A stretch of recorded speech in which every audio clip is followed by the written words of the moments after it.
The following is a presentation of the Belly Up Sports Media Network. You're listening to the Sports Scramble podcast, where four friends serve up a weekly plate of sports with a side of SEC bias. Now, here are your hosts, Chet, Jacob, Wade, and Tyler. Let's go! What is going on, party people? Welcome to this week's episode of the Sports Scramble podcast, brought to you by Belly Up Sports. I'm your host, Chet, and I've got my co-host, Tyler. And Wade, on tonight, we almost had Jacob, but apparently South Mississippi golf is in a conundrum right now. Courses pulling state championship hosting events. People fail at drug tests. That might be a rumor. I just made that one up. And yeah, it's 150 degrees outside. How y'all doing? Yeah, doing very hot. Yes, it has been very hot down here, but I've been a little bit busy. I went on Belly Up's college football show that we did bright and early on Saturday. I've been working on a secret project that will be coming out tomorrow night. So if you're a subscriber or not subscribed to our YouTube channel, you're going to want to, because you're going to get chills from tomorrow's video. It might make you cry. That's how much emotions that Tyler has put in it. Wade doesn't even know what I just got my wedding video, so I'm sure this will make me cry too. I think this one will make you cry tears of joy. But yes, we've got something secret coming out. What do we say, Tuesday night or Wednesday night, Tyler? Tomorrow night. Okay, so Tuesday night, this, of course, we're going live on Monday. So make sure you hit that subscribe button, turn on the little bell so you hit a ding when this special project uploads. And, of course, you want to stay tuned all season long for fantasy football updates from our fantasy football expert, Tyler. So if you're watching live on YouTube, you notice Wade's sporting a little bit of scruff. Tyler, are you going to grow out the beard for fantasy football season 2? I might have to. If I get into the playoffs, I might have to get a little fantasy beard going on. But, yeah, we'll definitely play it out. But this boyo over here turned into his childhood dreams. Like, this is his Taylor Swift. He went into the Nickelback concert this weekend. Yes, that is where the scruff originated from. Decided that I would try my best to look like Chad Kroger this weekend at the Nickelback concert. Been working outside, so I even have the blonde tips that Chet first met me with, and a little bit of a scruff. So I'm just going to rock it, see how far it can grow. He doesn't get carded when he's buying beer anymore, folks. So he's happy. Oh, that's because I'm 25. So yeah, Nickelback looked like fun. Looked as much fun as the golf this weekend. I wish I was watching that instead of the Open Championship across the pond in Liverpool. So let's jump right into our sports talk. We had Brian Harmon win the Open Championship by 6 strokes. He kind of just came out. I don't think he was leading Thursday. Friday is when he shot his low round and was up. He was 10 under, and then second place was Tommy Fleetwood at 5. So he really led the pack the entire weekend. We had some people make some runs at him, with John Rahm just coming out and shooting the course record on Saturday. He vaulted like 75 spots, which is just insane. And then, of course, Sepp Straka and Tom Kim also tied for second. I think they all finished at 7 under. And Tyler, Max Homa, top 10. We should have listened to Futch. None of our bets panned out. I had a parlay that was looking great Saturday night. All of them were in the top 10 with not Tommy Fleetwood, who am I thinking? Ricky Fowler, Victor Hovland, and Minwoo Lee. They were all top 10, and I just needed top 10, top 20, top 30, and they fell apart. But Tyler, you watched Brian Harmon light it up out there this weekend. Was it a boring weekend of golf? It was a nice nap weekend. Yeah, I think it was more of a nice nap weekend. I think that, Brian Harmon, they had a heckler in the stands saying, like, "Oh, you wanted the Stones to win this course, buddy." And, like, Brian Harmon's like, "All right, bud, I'll prove it." And he went on to really dominate. Like you mentioned, Tommy Fleetwood, had the lead after round 1, had some others. And then it really just either you fell off of a cliff or you just stayed even, like a lot of golfers. The weather played a huge factor. Yeah, the weather did. I mean, Justin Thomas had a horrible weekend. Like, he was 11 over. I'd say that horrible. Like, if I shoot 11 over, that's a great round for me. But for these guys, these are terrible rounds. But yeah, I got to give credit to Brian Harmon. I don't even know what his odds were to start the tournament. But it was got to be a very long shot to win. So definitely congratulations to him, and screw the heckler for trying to get on his nerves. Yeah, I want to talk about a shot Harmon took on Sunday. He was out in the left rough, and he had like 4 cameramen lined up to get that perfect picture, and they were right in front of him. And I mean, if it was me, they were getting killed, and I was going to be arrested for manslaughter. Because I'm talking like you hit this ball anywhere while flying, you're taking out one of them. And then I can't remember who the golfer was, but he hit it like outside of the pedestrian fence, and he had to get back into the fairway, and he drilled the fence like right in front of him, and it ricocheted back at the golfers. Now, I did that on our golf outing, and I got threatened with a lawsuit. So I don't know why it's okay for them to do it, but when I do it, somebody tries to sue me. Chet, that was a 20-foot wall. Well, I cleared the wall. You cleared the green monster. You cleared everything. You cleared the house. You cleared the bushes, the pool, everything. Yeah. So that kind of ends the major championship. We've got to wait pretty much another year for the Masters. It's very weird. weird. 8 months. Yeah. Of course, we got the FedEx Cup coming up 3 weeks, and then the Ryder Cup's going to be in September. So it's shaken up on the U.S. side. Nobody really knew who Brian Harmon was before this, and now he's vaulted to the number 2 spot on the U.S. Ryder Cup team behind Scotty Scheffler. So we'll see. It's going to be, last year or 2 years ago, the U.S. team really dominated the European team, but the European team starting to round up nice with Rory McIlroy, John Rahm, Tom Kim, Minwoo Lee might make an appearance. They're all playing nice, so we'll have to wait. It's over in Rome. So, Tyler, you taking the first-class flight to Rome? We've got you booked on the Sports Scramble jet. I definitely, Rome is one of those places I do want to go visit, so I might have to, put that on my bucket list. Well, it's in a month or in 2 months, so maybe next year. Start saving, baby. Yeah, Got to get that lottery up before we take those. Get a lottery ticket, man. Well, they just had a $1 billion lottery winning. Somebody in California won it. I walked in on Wednesday. And I saw, the line was like out the gas station to get lottery tickets. I was like, what is going on? I didn't realize it was $1 billion because, last week I had salmonella and couldn't even get out of bed. So this was the first time I left my house. Talk about a wreck to your body. But they don't eat the chicken at Chet's house. Don't eat the tuna in Central Texas. That's what gave it to me. You live like 900 miles from the coast, man. I know. I live. I should have getting it from the lakes and the rivers, not the ocean. Yeah, so that one's on me. That's some tuna from Shreveport, man. Yeah, it was. It tasted good. I didn't know you could get it from raw fish, but I guess this one had it out for me. So I was out all week. But all I could do, Tyler, was watch fantasy football videos, and we're gonna get into that in a second. Okay. But first, I got to know who got that dog in this week.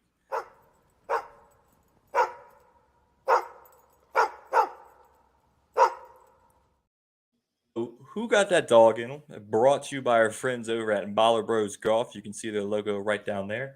We all want to look good on the golf course, but it often comes at the expense of feeling good. Baller Bros Golf has polos that look good and feel good. With their lightweight and stretchy material that hugs your body, you'll feel cool while looking just as cool. Their polos are guaranteed to make you look better, but it's up to you to golf better. On a hot summer day on the golf course, there's no polo that you'd rather wear than the Baller Bros Golf Signature Polo. Right now, they have a large catalog of polos with designs for those who want a loud design or sleek and subtle, like we like to say that Futch likes to sport. They also have fun T-shirts, hats, tumblers. He's got some coffee coming out. I got some coffee I'm about to order to get my daily caffeine fix.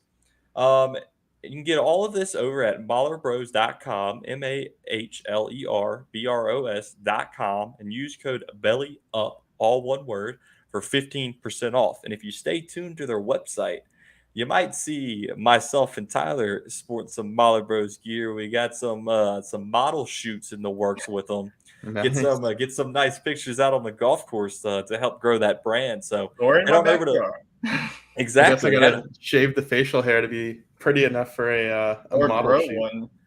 Well, you might. Now that you have a beard, we might get a shirt sent to you because that's what the people want to see. Is the Nickelback looking beard? Do we still have the deal with the grooming company, or was that a previous deal? I believe Belly Up has a deal with Manscaped? Well, Manscaped. that won't help with what you're looking for. Yeah. But, Yeah. that won't help that. That's not the upstairs. Well, That's the downstairs. Manscaped That's has the come basement. out. Manscaped has come out with a new trimmer for your face. So Wade, whenever you're ready to shave it off, you can head on over to Manscaped and use code BellyUpSports. I think you get 20% off of there. So, but we're talking Baller Bros, we're talking coffee, we're talking shirts, hats.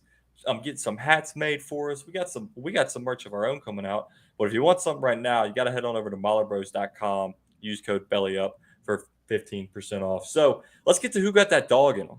Tyler, who's your pick this week?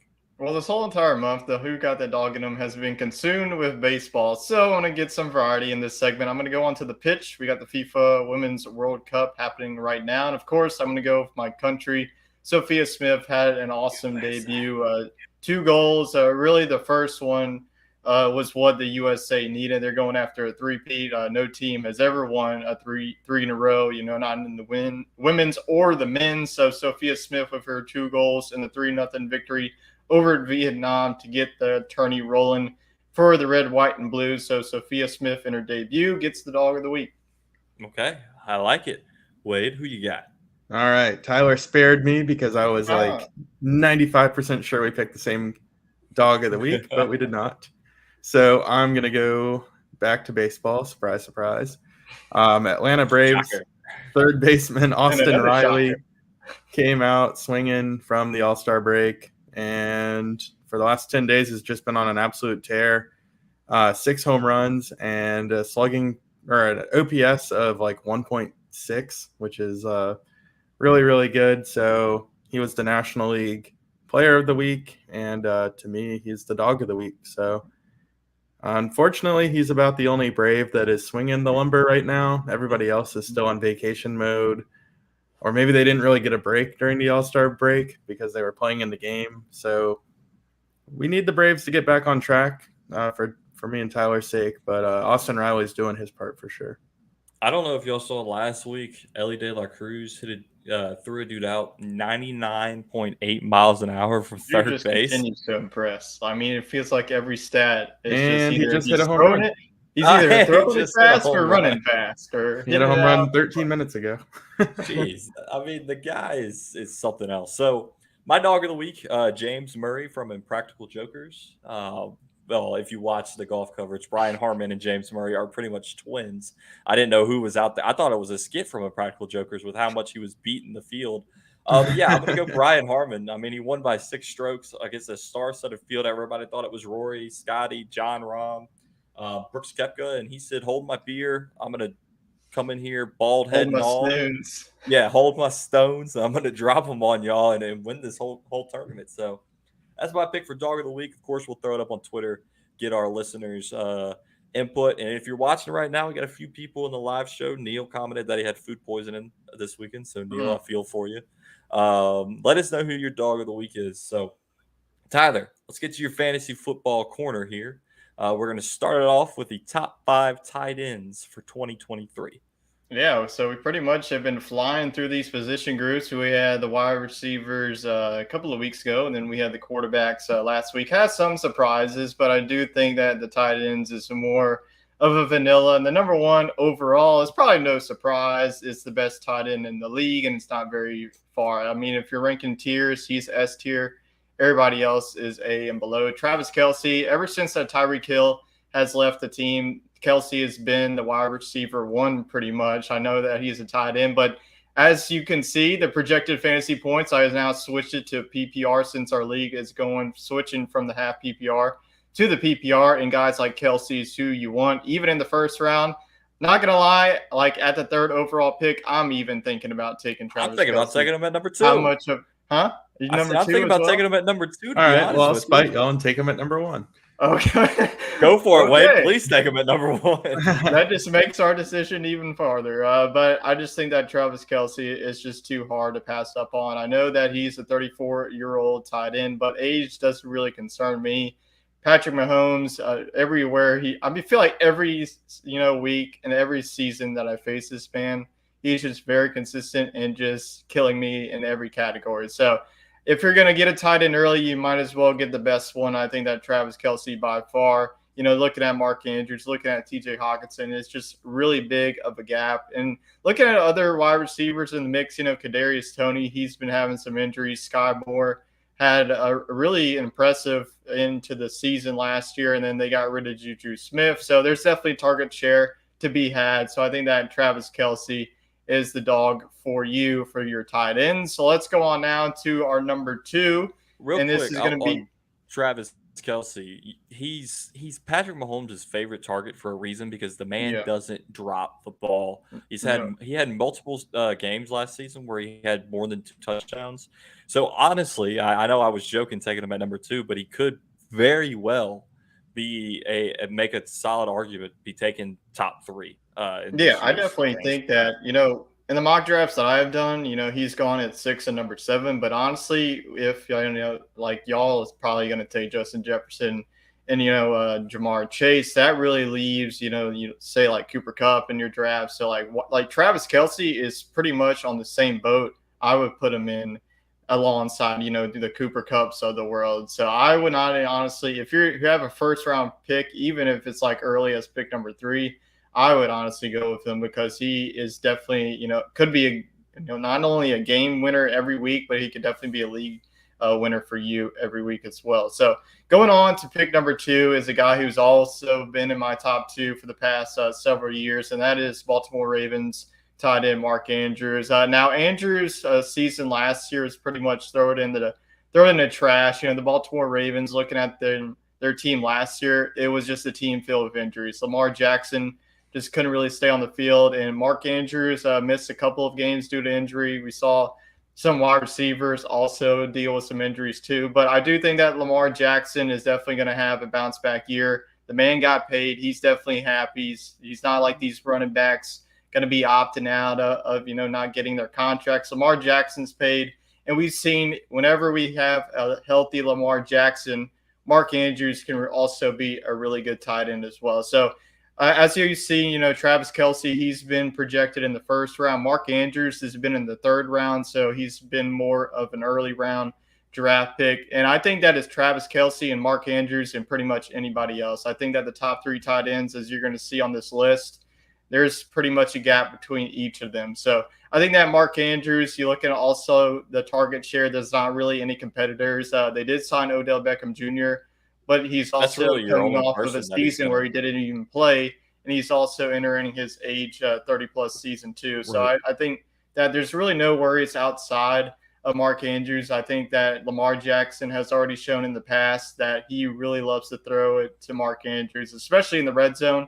I know in fantasy we all love a guy who can really score a lot of touchdowns. And I think that Mark Andrews, look at only 5 touchdowns last season. I think that number could definitely double to that. I see the projected as 6, but I would not be shocked if he goes over that. I just feel like the Baltimore Ravens are just going to be a better offense and well-oiled machine heading into the 2023 season. Let's go on now to my number 3 one. And I think that after this guy, this is really where the drop-off happens. So if you don't take any of these 3 tight ends, it would be a very good idea to just wait. Because I think that you're not going to get as an elite tight end as you are as the top 3. So TJ Hawkinson, last season we saw him being traded from the Detroit Lions to the Minnesota Vikings, and he definitely got an upgrade in the offense. We know that Justin Jefferson is the main show. KJ Warren is their wide receiver. Add Jordan Addison into the mix. So there's going to be a lot of target share that's going to be spread around the ball. I think that TJ Hawkinson is also going to get his too. I think that we saw him in Detroit. Detroit didn't really use him as they should. We saw Minnesota, Kirk Cousins, when they ever got into the red zone, he was going after TJ Hawkinson. So I feel like that Hawkinson and Kirk Cousins now going into year 2 definitely has that connection for each other. So I would definitely not be shocked if I see TJ Hawkinson, fall to your laps in the 5th or the 6th round. He's definitely going to be there. So as you can see there, Hawkinson, we saw Andrews number 2, Kelce's number 1. That's really been the consistent of all the fantasy leagues that you look at, ESPN, Yahoo, all the main draft sites have put these top 3. It's just the consensus. I do think that Hawkinson, even with a loaded wide receiver group, he's definitely going to get his fair share heading into 2023. Now here goes to where the drop-off is going to happen. Number 4 is going to be George Kittle. I could also put Dallas Goedert here too. I do think that Goddard, if he's healthy,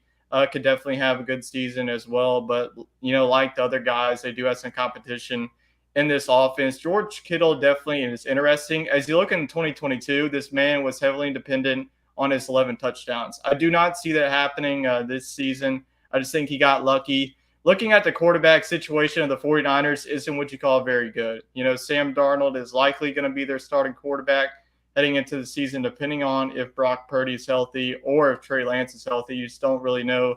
There's a lot of question marks. It's like the same question marks that I had with Cooper Kupp a couple of weeks ago. But George Kittle, I think that he's definitely going to have a drop-off in touchdowns. Don't get me wrong, but definitely he has the production. I know that they have Deebo Samuel there. CMC is a guy that's going to take some targets from you. But George Kittle, he's always been a consistent fantasy tight end. So even with, not even necessarily having 11 touchdowns, I do think that he can get enough touchdowns for him to be in your lineup every single week. So now let's go on to the top 5. Let's finish it off. Darren Waller, he's on a new team, no longer on the Las Vegas Raiders, and I definitely think that he's gotten an upgrade in the offense. The Raiders just didn't really use him like he should have. Darren Waller is one of those underrated tight ends.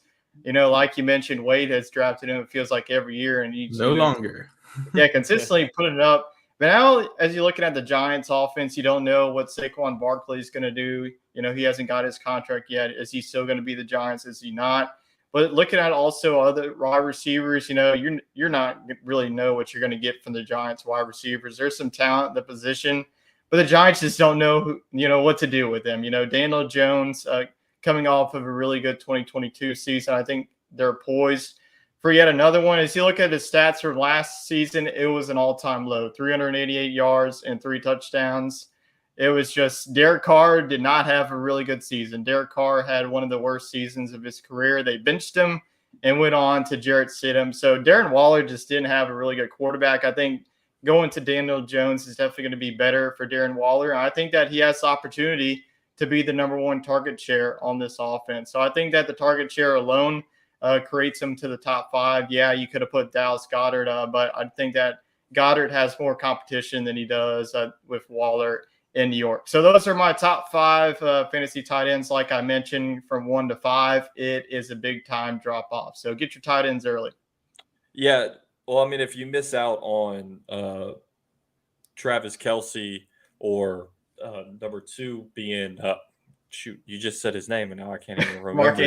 Mark Andrews. Then it's just wait.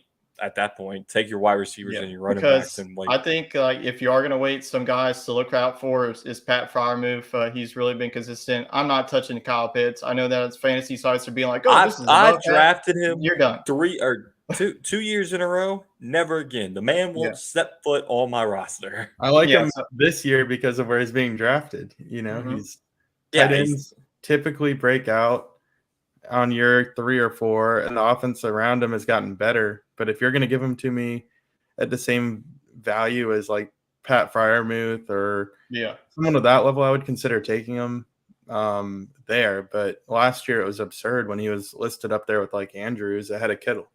Yeah. No, that's you mentioned the quarterback play. That makes a huge impact on when you take a tight end. You got a guy like George Kittle who had 13 touchdowns last year, which is unheard of.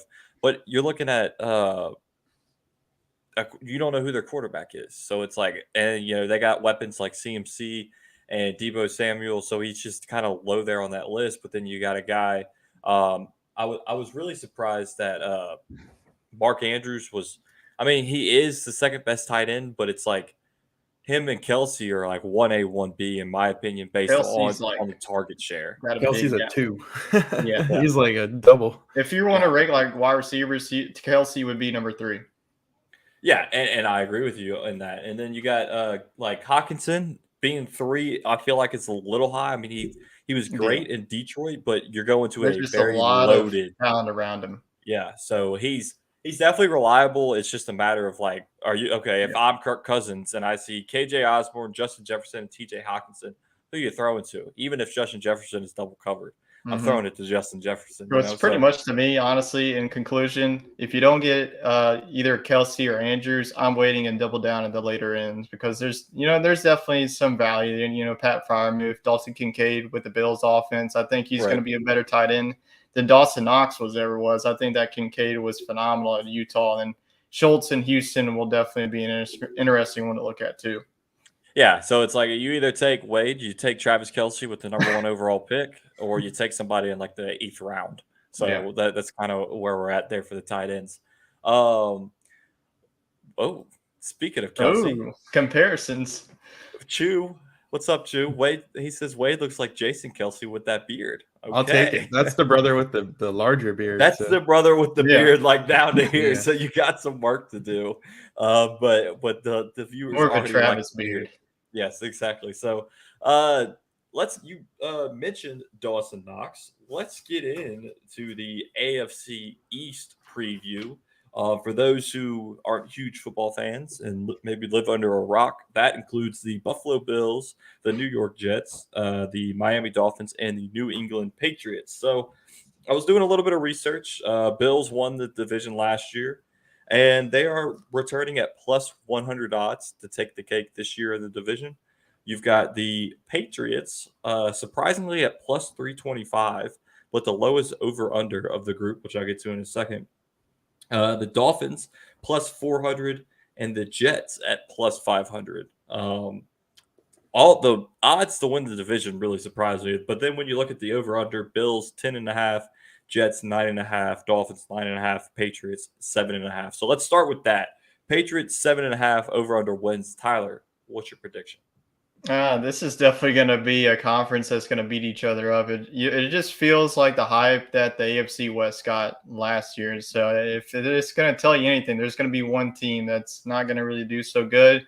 It's just hard to pick the under against Bill Belichick's team. So I'm going to go with the over. I think that they get to 8 wins or 9 wins, something like that. I'm not going to go exactly how many wins, but I definitely think that their defense is going to keep them afloat. The question marks is Mac Jones. If it's pretty much, it feels like it's do or die season. If he does good, then he can stay another year. If he doesn't, I feel like the Patriots are just going to cut ties and go to somebody else. But it's going to be the Ramondre Stevenson show for now, unless they, try and poke after, Leonard Fournette, Ezekiel Elliott, one of these top free agents. And then looking at the wide receivers, that's going to be a question mark too. They did add Juju Smith, but they also lost Jacoby Myers to the Raiders. So I think this is going to be a team with a lot of question marks on the offensive side of the ball, but I think that their defense will get them to that 8-win mark. So give them the over. So you said Ramondre Stevenson. It wasn't somebody that cracked our top 5 fantasy running backs, but it's somebody I think keep an eye on in those middle rounds because he's the running back 1. It's his. That's it's if they don't sign anybody. That is true. I mean, there are still a few free agent running backs out there right now, like you mentioned, Fournette. And that's why you draft when everything is done and the preseason's over with. That's exactly why we're drafting the week of week 1. So we're drafting like 10 minutes before kickoff. Yeah. We're not doing a few years ago when we drafted like week 1 preseason and I drafted Fournette and Le'Veon Bell and both of them ended up getting cut from their team the next week. So yeah, that was not good. No, I was in shambles at that point. So Wade, over under 7.5 for the Patriots. I agree with a lot of Tyler's points, but I think that it's under just because the division's gotten that much better. I'm going to put them right at 7 wins, and I think that puts the Patriots in a very interesting situation because if you go 7-10, you're going to have a top 15 pick, but it's not going to be enough to get you a life-changing talent like Caleb Williams.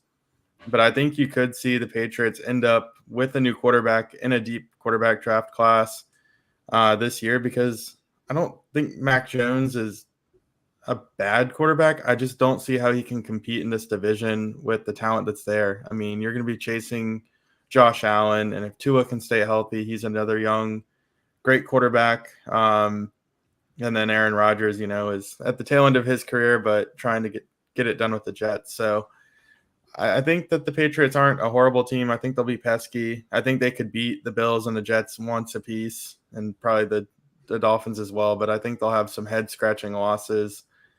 And who knows? They might be setting up the tank. I mean, They haven't brought in a running back. They haven't brought any real talent in at wide receiver, and they didn't talk a ton about Mac Jones. So who knows? Maybe they go 2-15, get Caleb Williams, and start fresh. I could see them sneaking out a win against a top team this year, though, in like a snow game where Mac Jones throws for 60 yards and they somehow win like they did last year. Let's move on to the warmer weather with the Miami Dolphins. They're plus 400 to win the division, over under 9.5 wins. Of course, they have Tua returning with his head still on his neck somehow. He looks like he gained 30 pounds to bulk up, and he took jiu-jitsu classes to learn how to fall when he gets tackled. And they added Jalen Ramsey to the defense. So 9.5 wins, Tyler. What do you think? Yeah, that defense is going to be one of the best in the league, right up there with the San Francisco 49ers. But yeah, the offense, really the only really problem I have with it is Tua concerned with the concussion protocol. And even if he does get hurt, they did honestly upgrade the backup with Mike White. So if Mike White has to come in, it's definitely going to be better than Skylar Thompson having to come in like he did last season. But we know their offense. I definitely like their running back addition of Devon Achane in the running back position. You know, I just feel like there's some mid running backs here. You got Jeff Wilson, you got Raheem Mostert. Those are two guys that's not going to really be your bell cow. I think that Achane is slowly going to emerge as a breakout star for them. And then we know their receivers with Tyreek Hill, Jalen Waddle. So I think that this is going to be a team that's going to compete right up there with the Buffalo Bills. I think that they're in a better position than the New York Jets are. So I'll go with the easy over for the Fish. Okay. Wade, are you taking the over?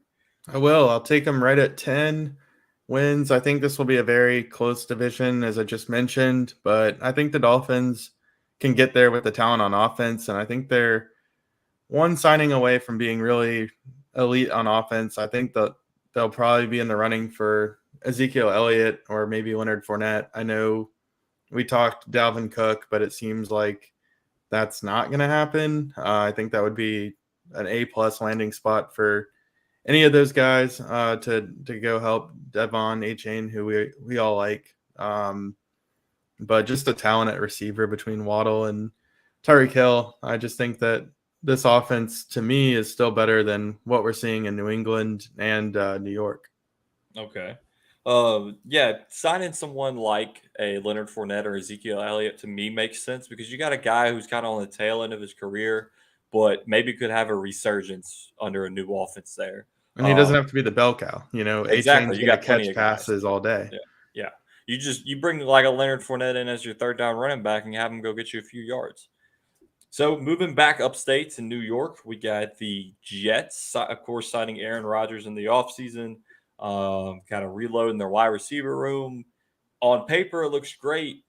Big superstar names, but at 9.5 wins, I mean, when they signed them, people were calling for the Jets to win the Super Bowl. But do you really think, Tyler, that the Jets are going to do something special this year at 9? I feel like over under 9.5. They're the Denver Broncos of last year. They're getting all the hype, but they're going to get third place in this division. I think that it's under. You know, it's like Aaron Rodgers is like 21 years old. People, he's in the back half of his career. I think that his glory days are behind him. And last year was one of his worst years of his career. I do think that he does have better offensive weapons than he did at Green Bay. I expect Breece Hall to have a healthy season. And then Garrett Wilson is going to be one of those, you know, in fantasy, he's going to be one of those must-haves at the early rounds. And I'm thinking, you know, when looking outside of fantasy, he's definitely going to take it to the next level. Then you see Alan Lazard, that he's going to be the wide receiver too, since Elijah Moore is out the door. I think that their defense definitely improved. They have some young talent. I think they're going to continue to improve. And Sauce Gardner is definitely one of the best quarterbacks in the league. But I just think that it's going to be a division that's just got to be one of these really, you know, not really an elite team, but good teams that's going to really underperform. I think it's going to be the New York Jets. So give me the under. Okay, the under. Wade, 9.5. What you got? Right there with Tyler. I think 8 or 9 wins for this team. So under. I think the Dolphins, to me, have an edge up on the Jets. I think it's the Bills division to win. I still think there's some work to do here for this team. Bringing in Aaron Rodgers simply isn't enough. But, you know, I think they're an improved bunch could sneak into the playoffs as a second wild card, but ultimately, I think you're going to see the Bills and the Dolphins make the playoffs out of this division. I think we're all on the under for the Jets. I'm not buying the hype. I think once Rodgers' contract is up in 2 years, he just sails off into retirement. We've got a comment coming in from our boy Matty Ice. Says that Aaron Rodgers is going to get hit and dust is just going to blow out of his jersey. He's looking like he weighs $130 out there. Yeah, his profile picture for the Jets looks like someone. He's wearing a kicker's helmet. Yeah, it's dressed up as Aaron Rodgers for Halloween Day. He's always looked like that though on the Packers. Like he looks like he bought the Franklin uniform kit from the team store and has little pads that you're supposed to wear with it. I mean, this guy's not Tom Brady. I mean, he's just in what he wears on the field. He's high on mushrooms half the time, so he's just getting lucky throwing at somebody. And then, of course, my comment on if you live under a rock, I'll read the teams for you. Had Lyndon weigh in on that, saying that he does indeed live under a rock, so he appreciates us reading the teams. He's just tuning in for his annual work fantasy football league. Exactly. That's what we're here for. That's what we're here for. Getting his advice. So the last team, Buffalo Bills, plus 100 to win the divisions, rounded out at 10.5 on the over/under. We'll start with Wade. What do you got? I like it. I think 11 is doable for this bunch. I think there'll be a few losses built in just because the division is getting harder. But this team has Super Bowl aspirations, and if they're going to do that, they need to go at least 11-6 to me. In the regular season, I'm thinking they go 12-5. So I like this team. The AFC is loaded. I'm not saying they're going to win the AFC, but I definitely think they win the AFC East. Okay, Tyler? Yeah, I feel like sooner or later this team's got to win a Super Bowl. I mean, Bills Mafia is one of those fan bases that are very hungry to get there, and they got to get through Patrick Mahomes first before they get there. Especially Joe Burrow last year, they couldn't get the job done. Yep. But I think that this defense is really strong. They really didn't really add anybody, but they're still one of the best defenses. You got Trey White in the secondary, you got Von Miller, and then you also got some really beasts in the middle. And then in the offense, it's a pretty similar offense from last year. And Devin Singletary isn't there. James Cook is probably going to be their primary back. And they did add Damian Harris, which I think that was a really solid add for them. He'll definitely be a dependable third down back. So that'll continue to be a running back by committee. And then your wide receivers are led by Stephon Diggs and Gabe Davis. There could be some room for improvement there. Wouldn't be surprised to me if they're around the trade deadline and, still trying to look for some wins to get rid of this division. So I think that the Buffalo Bills are going to be over their win total. I think that they're going to finish. I agree with Wade. I think that this is a 12-5 team.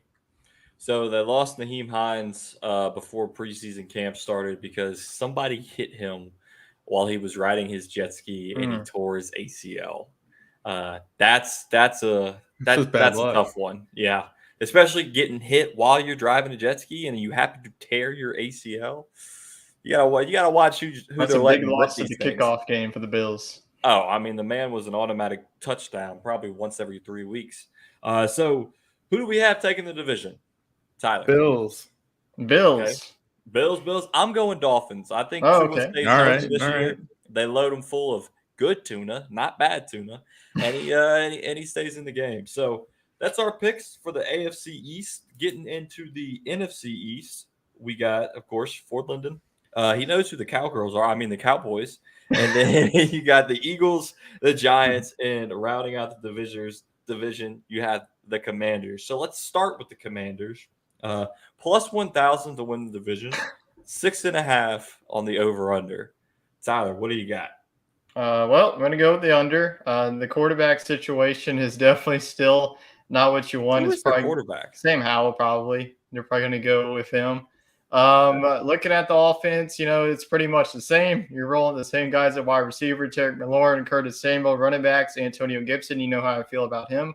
Don't like him at all. And then you also got Brian Robinson Jr., which I think that he's going to get his fair share. I think that this defense is good enough to win them games in the division, but this offense, you compare with Dallas's offense and Philadelphia's offense, it isn't close. I feel like this is going to be a team that's going to be right back in the top 10 in the NFL draft. So give me the under. I think this is like a 4-win or a 3-win team. Wait, do you agree or do you see the Commanders making it to the playoffs? I think they'll be a little bit better than 3 or 4 wins, but I don't see them getting past win number 6. I mean, the Eagles just seem like they have a big grip on this division. We expect the Cowboys to be an improved bunch, and the Giants upgraded on offense. I mean, like Tyler said, the Commanders are rolling out the same guys as last year, and everybody around them got better. So, yeah, I think this team is going to give Sam Howell a chance to be the quarterback of the future, but he better impress because there's a lot of good quarterbacks in the draft, and they'll be picking one from the top 10, maybe the top 5 if it doesn't go well. No, I agree with you. The best thing that happened to Washington was Dan Snyder's sale went through, and that's about all they're going to have to celebrate. Magic Johnson. And they might be rebranding yet again. I did see that. So I hope I they say do. you go top 5. You just tank. You draft Caleb Williams, and you name it the California Kings or something like that. I don't know. Going up to New York, the Giants plus 600 to win the division, 7.5 on the over/under. Tyler, what are you liking here? This was a team that definitely surprised a lot of people last year, making the playoffs and ultimately dethroning the Minnesota Vikings on the road. We'll see if they can continue that momentum. Who knows what's going to happen with Saquon? Hopefully for the Giants and Giants fans' sake that he'll be with them. I think that Saquon Barkley, if he's back with the Giants, I think that this offense will continue to elevate because they added, like I mentioned, the tight end position with Darren Waller in the wide receiver. I think that Jalen Hyatt is definitely one of those rookie wide receivers. I think that can have a big year for them. I think that their defense with Kayvon Thibodeau, there's a lot of young talent at the cornerback position with James Bradbury. So I'm going to stick with my Giants like I did last year. I think that they hit the over. Okay. He likes it. Wade, what do you got? All right. I'm going to be a pessimist again and go with the under. I just don't see it with this team. I think they have a bunch of good wide receivers, but nobody that's elite. And I truly do think Darren Waller's over the hill. I think he was a good story for 3 or 4 years, but I think ultimately he got a late start to his career and he's out of his prime. So I just don't like this offense as much as others. I do think Saquon Barkley will end up playing, but if he doesn't, this team's in a world of hurt because Put the under if he doesn't. yeah, I mean, they don't have anybody. Eric Gray is currently number 2 on the depth chart. I would imagine they would probably try to go get Ezekiel Elliott, Leonard Fournette, or Dalvin Cook. But are those guys going to sign out of solidarity to Saquon? Like he's holding out and then their buddies go take his job? Like it's just a bad situation. Yeah, you mentioned that. The star running backs had a little Zoom call last week to discuss the situation. We'll see what comes out of that. If Saquon plays, I say take the over. And Tyler, you mentioned the wide receiver group, but they did grab Jalen Hyatt in the draft this year. So it gives Daniel Jones a vertical presence where he's been missing one the past couple of years. So if he plays, I say over, and I think he'll play. So I'm going Giants over. Let's go to the Cowboys, Lyndon's favorite team. 9.5 plus 175 to win the division. Wade, over under. I'll take the over here. I think this team sitting right at 10 or 11 wins is fair. Not a whole lot of additions in the offseason. Dak Prescott vows to be a improved version of himself. So I think Dak Prescott over under more interceptions than Cowboys wins. What's the answer there? over again. But I mean, look, he was coming off a pretty gruesome injury going into last season, and I think that he'll bounce back. I think he is definitely their quarterback of the future. I really like Tony Pollard and CeeDee Lamb. So this offensive core is very good. I don't know if it's enough to win the division, but I think with the NFC being down, this is definitely a top 5 team in the NFC. Okay, I like it. Tyler, what you think? Yeah, the Cowboys have been consistently getting over 10 wins, so I think they get it this season again. I think that their offense, is definitely going to, be interesting with Tony Pollard being their main guy. They did add Brandon Cooks into the mix. Cooks is having to be dealing with Davis Mills, so he's definitely going to be the wide receiver too with CeeDee Lamb, and then Dalton Schultz not being there. You're going to have to see somebody step up in the tight end group. But I think that Dallas's defense had an insane season last season, led by Micah Parsons. I think that their secondary is one of the best in the league. They just have talent on all 3 levels of the defense. So I think that the defense alone will definitely keep them in ball games week in and week out. I think that the offense will continue to improve, especially with Dak Prescott. I think that he's a fine quarterback in this league. So give me the over for the Dallas Cowboys. Yeah, you mentioned their secondary. They signed Stephon Gilmore. You got Trayvon Diggs back there, and of course Micah Parsons. We all know what he can do. I think they could potentially be one of the best defensive teams in the NFL this year. I'm with you on that one. I'm going with the over as well. And to round out the NFC East, we got the Philadelphia Eagles, the Super Bowl runner-ups. They're at plus 100 to win the division. Over under 10.5. So Vegas likes the Eagles this year. But do we like the Eagles this year? Tyler? Yeah, it's pretty much the same team as it was a year ago outside the running back position. Miles Sanders is no longer there. You have DeAndre Swift. It's still going to be a running signing of DeAndre. It's still going to be a running back by committee, though. I mean, you're still going to see Boston Scott get in the mix. Kenneth Gainwell, the wide receiver duo, is one of the best in the NFL. We know what their defense is. They did lose C.J. Gardner-Johnson. Gardner-Johnson suffered an injury today, which looked serious at the beginning, but it looks like he's going to be all right. So that's definitely good if you're a Lions fan. That would have been an awful start to the season without the season even starting. So I'm going to go with over again. I don't think that they get quite the amount of wins as they did last year. That's definitely tough to do in back-to-back years. But I think that this is either a 12-win or a 13-win team at the end of this. Wade? Yeah, I think they easily get this over. I mean, the NFC is just not as good as it was a year or two ago. So I think even if they split the games with Dallas and New York, if they end up being as good as y'all think, I mean, there's still so many wins out there in the NFC. So I think this team cruises to 11 wins, maybe 12. All right, so who do we have winning the division? Tyler? Eagles. Wade? Not making the same mistake as I did last year. I think the Eagles win it, but I do think the Cowboys will give them a run. I'm going Cowboys. I think the defense is going to win it for them. So, last thing to round out the NFL talk real quickly. Tennessee Titans unveil the Houston Oilers throwback jerseys. I think they look sick. There's people in Houston that think that the Houston should wear them. I don't necessarily agree that Houston should wear them. It's just a weird scenario there because they left and they don them as, they don't say anything about the Houston Oilers on them, which granted, I don't think they should. But when they announced it, they said the Houston Oilers jerseys when they were the Tennessee Oilers for a few years. So I don't know. Thoughts? What do y'all think on the jerseys? Well, the week that they should wear them is against the Houston Texans to piss off all their fans. That's all I got to say. That would be hilarious. I think they look great. I do like all the throwbacks that are coming with this new helmet rule. I think it's pretty long overdue. It is a little weird that the new Houston franchise is in the same division as the old Houston franchise. They play them twice a year. So, yeah, I mean, I like it when mascots align with the city, but I mean, we've had the Los Angeles Lakers for years and years, and that's their full-time name. And, this is just a one-off jersey. So, yeah, nothing to get too worked up about. It'd be like the New Orleans Pelicans wearing Utah Jazz throwback jerseys. That's kind of how it's done. So, but the jersey's cool. So let's look down to college football for our ACC preview. Of course, to start off the difference, there's no Atlantic and no Central Division or Coastal Division. Yes, I believe it's the first team first division to go.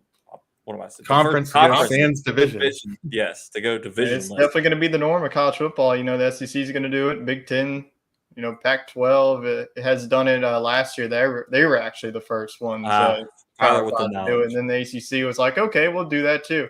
Well, actually, technically, the Big 12, if you want to count it. I don't know. All I know is starting next. Teams. Yeah, it's just starting next year. Everybody's going to be top two, and you're in the conference championship. Which I think that's how it should be. So instead of breaking down every team, because there's a lot of teams and half of them are going to suck anyway, I'm just going to read their records and over-under, and I want y'all to tell me who you pick for over-under, and we're going to go into the top three teams once we get done with it. So started off, we're going to go Virginia Tech. Record last year was 3-8. Their over-under is set at 4.5. Real quick, Tyler, what do you think?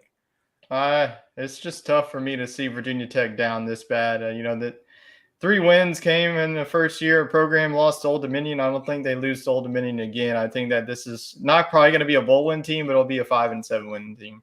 Okay. Wade, what do you think? I think they'll be down in the dumps another Oh, year. All Under. right. come on, Enter Sandman and all that. I'm gonna hit them with the over because they got the Baylor quarterback Kyron Drones transferring in, and they really boosted their offense with some more key portal players. So let's go Georgia Tech. 2022, they finished the season at 5-7, but their over under is set at 4. So I saw Miami, I saw 7.5, and I was like, wait, hold up, Georgia Tech 7.5? No, over under 4. What do you think there, Tyler? Georgia Tech is definitely one of those teams that are definitely interesting. I just see them going over. I just don't think that they're going to be that bad of a football team. Georgia Tech is always one of those sneaky ACC teams that's going to upset you one week. They're just one of those physical bunches. Watch out, Georgia. Yeah, no, they're not going to do that. Georgia's probably going to plow them for like the 10th consecutive year. But I do think that the Yellow Jackets will be hovering either around 5 wins, or maybe they get lucky and get that 6th win and head to a bowl game. What do you think, Wade?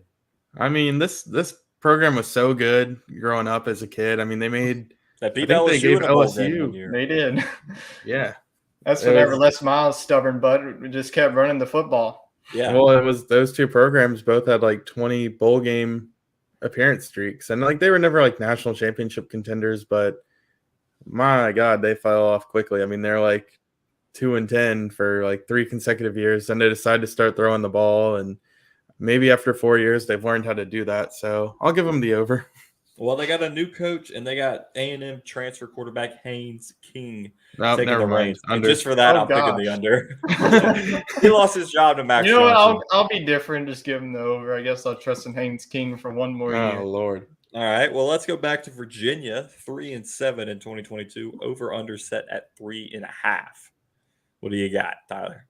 I think that they're going to be once again 3-win team. This is a team that's been down in the dumps in the ACC for quite some time. It feels like whenever they had Kendrick Perkins, that Perkins quarterback, they were good for a couple of seasons, and then once he left, Virginia was back to sucking in the ACC. So I think that this is going to be another year of torture for the Cavaliers, and they're probably just going to be looking at their calendar and like, when's basketball season, when's baseball season? Yeah, let's be real. ACC is more of a basketball conference. Wade, what do you got? 3.5. Yeah, I think 3 is the magic number for this bunch. I mean, they did have the tragedy in the offseason, and I think that brings the team together, but it also probably put a big dent in their recruiting, and, you just were focused on other things. So I don't think this team's really there for this season. Last year, they didn't score more than 30 points all year. So that's pretty bad on offense. And In a game. Yes, in a game. Sorry, let me clarify that. They didn't score more than 30 in a game. And the defense averaged 24 points per game allowed. Let's spice it up with Miami. They went 5-7 last year, but a lot of people are high on the Mario Cristobal train. Their over-under is set at 7.5. Tyler, what do you think?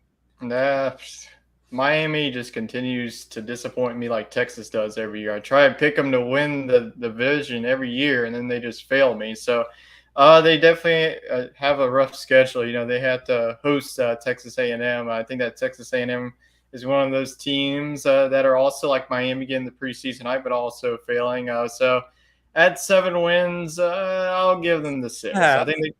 I think they go 6-6. I'll give them nothing more than that. I'm just saying that they're going to be the same old Miami. They lost their swagger, and I think that Mario Cristobal is already going to be on the hot seat because Miami's athletic director is like, okay, you're sucking, get out of here. They're going to be at the next one like, okay, you suck, get out of here. So they can't keep a head coach for like 5 years nowadays. Wade, who are you picking? Over or under? I got them going 7-5. I think that seems appropriate, and give them the under. All right. Like I mentioned, it's Cristobal's second year. They got Tyler Van Dyke. If he can stay healthy, that's kind of the key to their success, but I'm going to give them the under as well. Boston College, they rounded out the year at 3-9. Their over-under is set at 5.5. Over-under. And I'm going to tell you the notes I took for Boston College from the preview I read, I just wrote bad. So I think I'm going to go with the under 5.5 there. So do y'all agree with me? Yeah, Boston College. Georgia Tech gets the under, they get the under. Yeah, that's true. Yeah, I feel like if I'm giving the under to the Georgia Tech, I feel like they're pretty similar, and they'll probably get like an upset, maybe upset like NC State or somebody like that, or Wake Forest. But outside of that, whenever they have Clemson and Florida State, it won't probably be much of a contest. So sorry, Boston College. No longer the days of Matt Ryan there. So Nope. BC under. Okay, let's go Pittsburgh. 5-3 last year. Over under set at 6.5. And Pitt, they're rebuilding their defense. They lost a lot of guys. And they have their QB, Phil Jerkovich, returning after playing 2 years at Boston College. He was tired of that crap and he went back to Pittsburgh. Okay. So who do you got, or what do you got at 6.5 on Pittsburgh? On the mighty Pitt. Pittsburgh lost a lot of offensive production last year with one of their top running backs. So I think that it's been consistent a couple of years of winning, but I think that it's going to fall down to 500 football. So give me the under. I think this is a 6-6 football team. I think there's going to be question marks to be answered on both sides of the ball. So I think that with a top-heavy ACC this year, I think that Pitt is going to be in the middle of the pack and finish 500. All right, Wade, what do you think? Yeah, you stole the words out of my mouth. I think there's going to be a lot of, 6-6, 7-5, 5-7 type teams in this league. So pencil them in for 6-6 and a Motor City Bowl up in Detroit. All right. We got Louisville. Went 8-5 last year. Their over-under is set at 7.5. They don't play. Keep in mind, they don't play Clemson, Florida State, or North Carolina this year. They got a new coach and a new transfer quarterback. Over under 7.5. Wade, what do you think? I mean, we're going a lot of 6-6, 7-5. So there's some wins in here somewhere. And if they're not playing the big dogs, they get it. I think they get to 9 wins. All right. Big hope for Louisville. Tyler. Yeah, I bet they're like, thank God we want to play the big guys. So I think even with the new head coach and the new transfer quarterback, I think that they're going to be a good enough football team to get to the 8-win mark, at least maybe even 9 wins if they're lucky. So I think that the Cardinal have a bounce back year. This is a year after Malik Cunningham, so that's definitely going to be a new style of offense. They might rely heavily more on the running game. So I think that the Cardinal will get to 8 wins at least. Okay. Let's go back down to the bottom tier. Syracuse, 7-6 last year. They were 6.5 on the over/under. And my notes for Syracuse is they have Garrett Schrader returning at quarterback. The beard himself, Wade wishes he had a beard like him. So, Wade, do you think he can lead the Mighty Orange to over 6.5 wins? No, and I thought he had like 6.5 years of college eligibility. He's still playing. Yeah. Tyler, what do you think? Yeah, their defense definitely lost some key pieces. I think that's what kept them afloat. Darius Chestnut, one of their top corners, is no longer there. He decided to transfer to LSU. I think that their offense, Garrett Schrader, Chestnut. I just think that, I don't know, losing one of their top running backs too, I think this is going to be a team with a drop-off. So I think it's going to be a 5-win team. I don't think they're going to be that good. Okay, so a team that has a lot of returners, 17 to be exact, is Duke. They were 5-3 last year, and their over/under set at 6.5. They also have one of the most up-and-coming coaches and one of the better coaches in the ACC, and Mike Elko, big defensive mind there. So what do you think? Duke, 6.5, over/under, Tyler. That's an easy over for me. Duke is one of my favorite teams to watch heading into the season. They're one of my sleeper teams. It's not really win the ACC championship, but it really makes some noise and get into the top half. Like you mentioned, Mike Elko did a phenomenal job. His first year, he had to really get some of the recruits to buy into what he was selling. I think that he was, he made it to a bowl game last season. Riley Leonard is, everyone likes to talk about Jordan Travis and Drake May, but I think that Riley Leonard is a really talented quarterback. I think that their defense travels every week, especially with Elko's system. So I think that Duke, it wouldn't surprise me if they get to 9 wins this season. I like it. Wade, you going with the Blue Devils?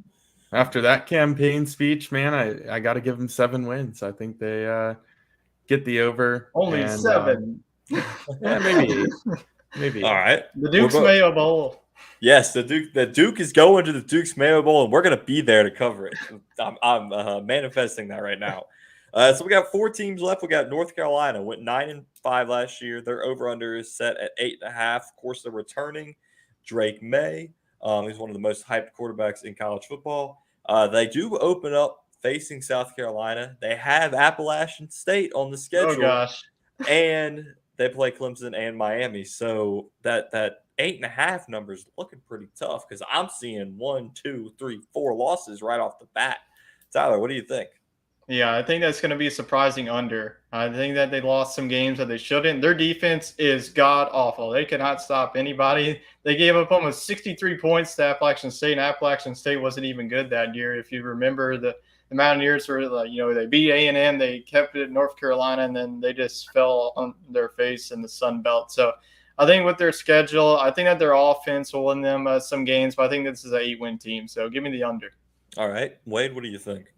Yeah, I think if they want to get to 9 wins, they have to pull off the upset over South Carolina or Clemson. So I'm going to go with the under, go right at 8 wins. All right, we got Wake Forest finished 8-5 last year. Their over/under is set at 5.5. They lost their QB, but they do have a pretty good wide receiver core. But their defense was last in the ACC last year with 34 points allowed per game. What do you think, Wade? I think they go 6-6 and sneak into a bowl game. Okay, so they don't play as good as their baseball team, but they do get the over. So, wait, Tyler, what you got? Yeah, I think that their offense is going to be more of a question mark of their defense. Without Sam Hartman being there, I think that their wide receiver core is about as good as not really anyone in the ACC. We're going to talk about the 2 other teams that might have better wide receiver cores than them. I think that they're going to be right at 5 wins. I think this is going to a team that's going to miss out on a bowl victory. It's definitely hard to, with the defense that they have not being so great in the ACC conference, it's going to be better offensively. So give me 5 wins. So give me the under. Okay. Is Sam Hartman the guy that keeps his rib in the fridge, or is that one? Yes. Yeah. What a weirdo. Well, we get to talk about Notre Dame since they're not in a conference. Yes. NC State, 8.5 last year. We both picked them to win the ACC, and they let us down. Their over/under is set at 6.5. They got a transfer quarterback coming in. Pretty good defense, but not much for a wide receiver core. 6.5. Tyler. Well, I'm going to go right under the under. I think they gave 6. So without Devin Leary being there, I think that their quarterback after him definitely did well at the back end of the stretch. I think that their defense will always keep them in the ACC competition. So I think this will be a bowl team at least. So give me the 6 wins on the dot. All right, Wade.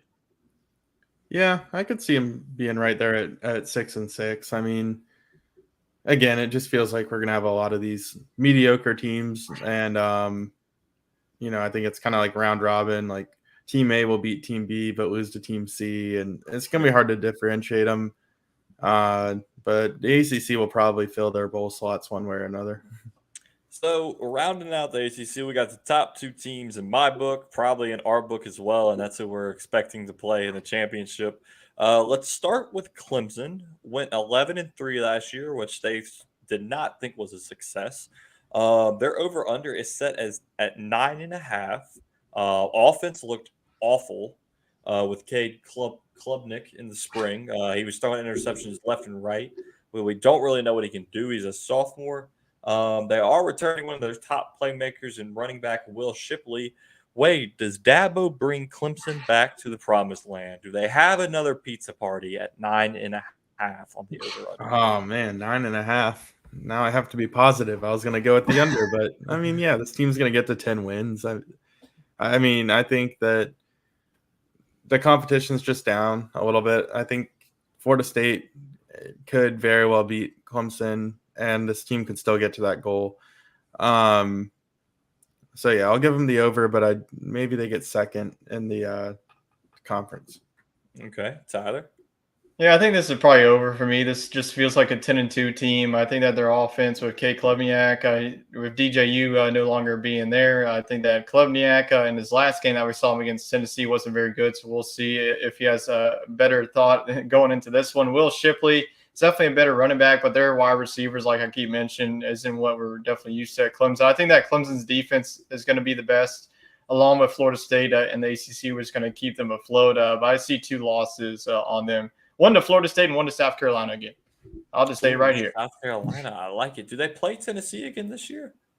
That was in the bowl No, game. that was in the bowl Oh, game. yeah. What am I thinking? I like the South Carolina loss. I'm high on that one. I think I'm actually really high on I'll South take it. Carolina this year. Hey, it's in Columbia, so it's a different environment. Yeah. So last one, rounding out the ACC, Florida State. They went 10-3 last year. Their over/under is set at 10. Of course, everybody knows about Jordan Travis. Probably made one of the biggest improvements from year to year. But they opened the season with LSU. They play Clemson and Wake Forest and Florida all away, and they take on Miami at home. So 10 wins. Me personally, I'm going with the under. I could see him at 9. I think Clemson takes the cake this year in the ACC. But let's start with Wade. 10 wins, over/under. Right at 10. I guess that's an over, huh? Push. It's a push. So, Tyler, well, are you going to break the push? I am 10 going to break the push. If you listen to Saturday's show, I'm all in on the Noles. I think that this is going to be an 11-win team. The one loss being to the Fighting Tigers of LSU. I think that the Tigers get revenge on the Noles, but I think that Florida State has to go on the road to Clemson. But if you really look at it, Florida State has the advantage at the quarterback. Jordan Travis is going to be right there, the Heisman discussion.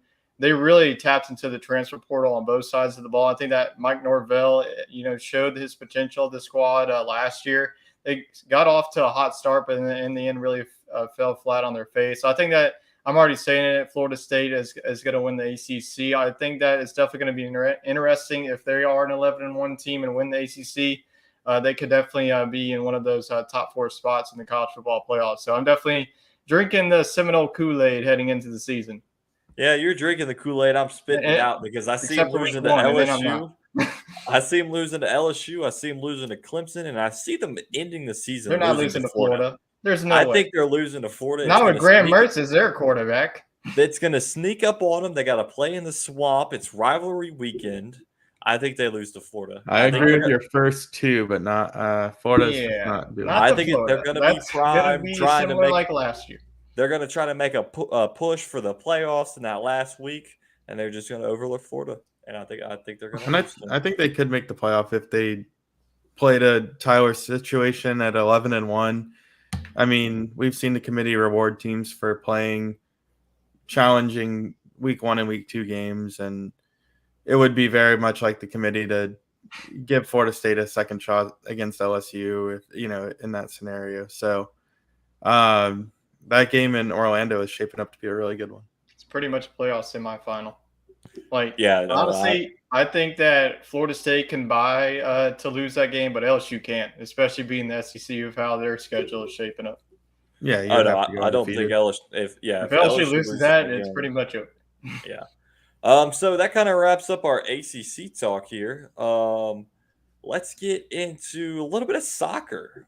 We had the U.S. women's national team open up the World Cup, like Tyler said earlier, with a 3-0 win over Vietnam. They're taking on the Netherlands on Wednesday. It was kind of payback for that war over in Vietnam right there. So, Tyler, what's your predictions? I mean, you're the soccer guy. How do you think we fare with the Netherlands on the schedule? I think that if you ask all the members on the women's national team if they played their best soccer a couple of days ago, it would probably be no. I think that a lot of fans were expecting, them to just run over Vietnam. But if you looked at Vietnam, their style of defense is just suffocating. So I think that, going into the Netherlands, this is a 2019 World Cup final rematch whenever the U.S. won this 1-2-0 to get another star on their jersey. So I think that this is going to be another definitely interesting battle. It will definitely be a different look on the defensive side. But I do think that, I got to go with the country. I'm not going to pick against USA. I'm picking United States all day, baby. I think it will be a 2-1 victory for the red, white, and blue. I think they'll be set up well. The goal difference right now, they have 3 + 3 on the Netherlands. Netherlands has +1. So whoever wins this one's going to win the group. I think that the U.S. will ultimately win Group E. I like it. In other soccer news, of course, we had Lionel Messi make his debut for Miami FC by winning the game in extra time with a PK. A week ago, he was shopping in Publix and people didn't even know who he was. And then he's winning the game for Miami. They're pumping a bunch of money into the team. They're redoing. I saw something about them redoing every field around the league per Messi's standards. So that'll be interesting to see what comes out of that. And then, of course, Mbappe, the most recent soccer star tied to the Saudi Al Hilal team. This is what his contract, his offer is for one season: $776 million. That breaks down to $64.6 million a month, $14.7 million a week, $2.1 million a day, $88,500 an hour, $24 per second. Like you mentioned, Wade, earlier, he's coming up close on our hourly range. Can I have a minute of your time, sir? Yeah, really. It's That's going to probably cost why you a yearly salary. the NFL people are like, hey, let's get on a Zoom. Did you see what this guy made? They need to go play soccer. Yeah, the NFL running back join need to Live go or go play play over there. I mean, comparison here, tweet from Front Office Sports. LeBron James you mean the X? all-time NBA earnings. I'm sorry, in X for Front Office Sports, since Twitter is now X. LeBron James all-time NBA earnings, $531 million. Mbappe offer is $776 million. Patrick Mahomes contract, $494 million. The value of the Arizona Coyotes hockey team, $450 million. The New York Mets entire payroll, $367 million. Tom Brady's all-time earnings, $332 million. This one blows my mind. The 2023 NFL salary cap, $225 million. The Seattle Storm WNBA team, $185 million. And the leader in PGA Tour earnings, Tiger Woods. Now, granted, he's worth $1 billion, but $157 million. And Mbappe is still wiping the floor with all of them. So my kids are going to learn to play soccer. That's all I got to say. For 9 months, too, not career earnings. I mean, he's going to go do this and then turn around and sign with Real Madrid as it is anyways. I think if he goes and sells his soul to play for the Saudi Arabians, he's not going back anywhere else. I don't think you get a deal after that one, but he doesn't really have to. Once you see that type of money, you never go back. Yeah, I mean, play your 9 months and then just see you later. I mean, Ronaldo got like $500 million, and this is $276 million more. So that was our soccer talk. And to round out the show, of course, we got NASCAR Neil update. So here we go, folks. It's a big week of milestones with Kyle Busch getting win number 100 for his own truck team, KBM. Then Denny Hamlin gets win number 600 for Toyota in the National Series and his 50th career win. It's also 1 year ago that Denny Hamlin won here and had his victory taken away from him for an illegal piece of tape. Wade, explain that to the listeners, the illegal piece of tape that you mentioned. He had some this Target tape on the back of it. I'm just kidding.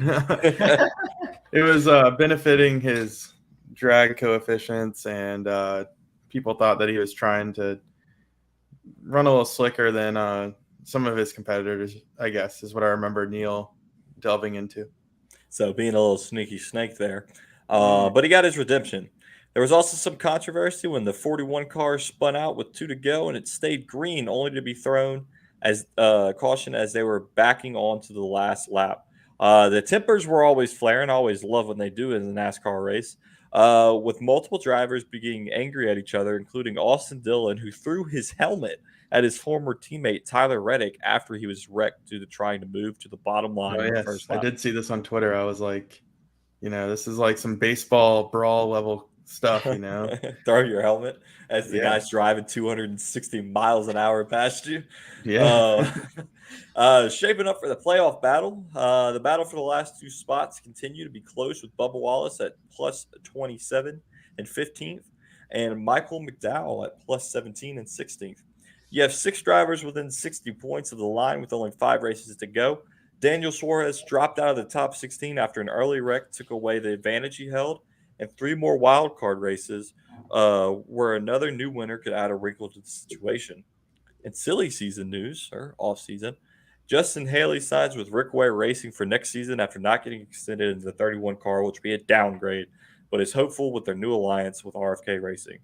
There are now 1, maybe 4 Open Cup rides for next season, pending other moves that may be coming. So NASCAR Neil, we appreciate you keeping us informed. And NASCAR Neil, I have a bonus trivia for you. At the Nickelback concert, Brantley Gilbert was the opener, and he rocked the Dale Earnhardt tank top with the number 3 on the front. And then his bass player was wearing the Sundrop hat, which NASCAR Neil has sometimes rocked here on the show, going back to those old school NASCAR sponsors. So NASCAR Nation, it's taken over. So we gotta hit the audience with the facts. Yeah, we got another show in Belly Up Sports, Chairgating Live. You can go check them out for your NASCAR news as well. So, we appreciate everybody tuning in this week. As always, it's been a blast, fellas. And if you're still here, hit that subscribe button, drop us a like and comment. And stay tuned tomorrow night. Big release from our boy TT over here. So, with that, we hope everybody has a wonderful week and go sports. Peace.